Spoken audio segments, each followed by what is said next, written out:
अनाया रोज सकाळी त्या छोट्याशा रेल्वे स्टेशनवर यायची. हातात पुस्तकं, केसांमध्ये मोगऱ्याचा गजरा आणि चेहऱ्यावर शांत हसू. स्टेशन छोटं होतं, पण गर्दी कायम असायची. लोक धावत ट्रेन पकडायची. चहा विकणारे ओरडायचे. पावसाचा वास हवेत मिसळलेला असायचा. पण त्या सगळ्या गोंधळात एक मुलगा मात्र रोज फक्त तिच्याकडेच बघायचा. विराज. तो रेल्वे स्टेशन समोरच्या छोट्या पुस्तकांच्या दुकानात काम करायचा.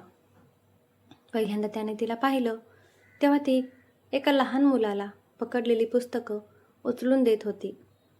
तेव्हा त्याला जाणवलं ही मुलगी वेगळी आहे. त्या दिवसापासून तो रोज तिची वाट बघू लागला.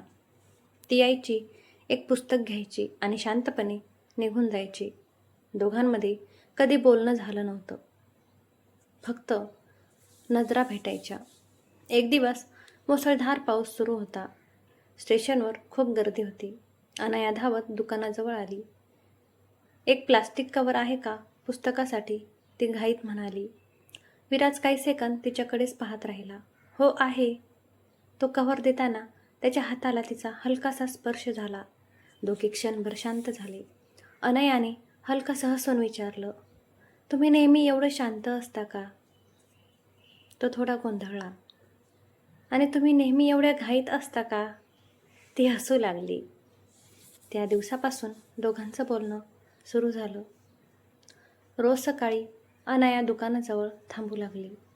कधी पुस्तकांबद्दल, कधी पावसाबद्दल, कधी आयुष्याबद्दल. विराजला तिच्यासोबत बोलताना वेळ कसा जायचा ते कळायचं नाही. एक दिवस अनाया म्हणाली, लोक प्रेमात पडल्यावर वेडे होतात का? खरंच. विराज हसला. बहुतेक होतात. तुम्ही झालाय का कधी? तो तिच्याकडे पाहत शांत झाला. हो, मग? ती व्यक्ती अजून समजली नाही.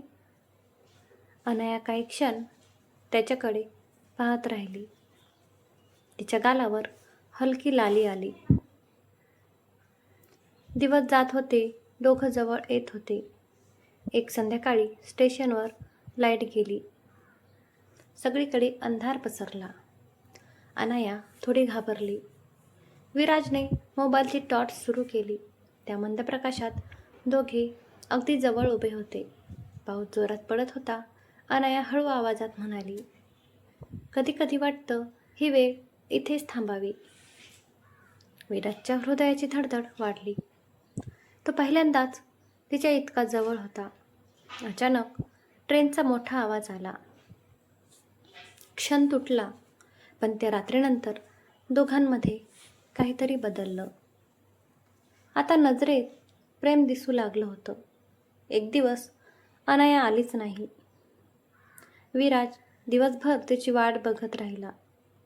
दुसऱ्या दिवशीही ती आली नाही. तिसऱ्या दिवशीही तो बेचैन झाला. त्याने स्टेशनवर चौकशी केली. तेव्हा समजलं अनायाचं लग्न ठरलं होतं.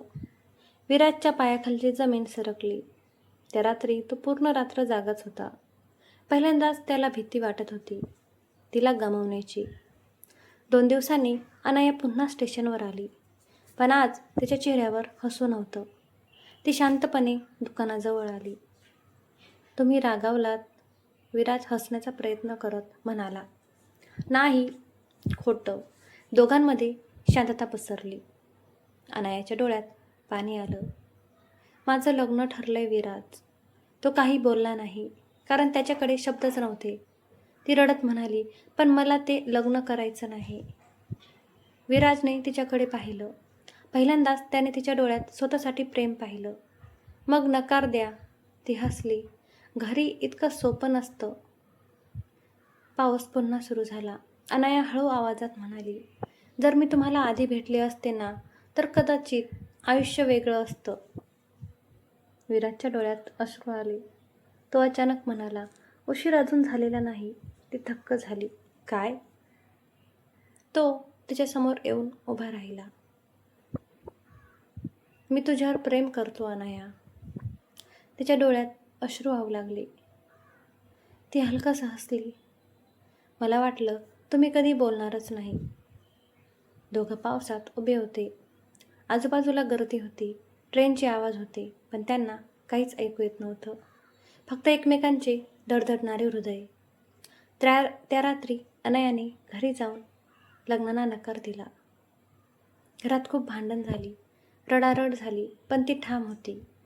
काही दिवसांनी ती पुन्हा स्टेशनवर आली. विराज दुकान बंद करत होता. ती त्याच्यासमोर येऊन उभी राहिली. एक पुस्तक पाहिजे. तो हसला. कोणतं?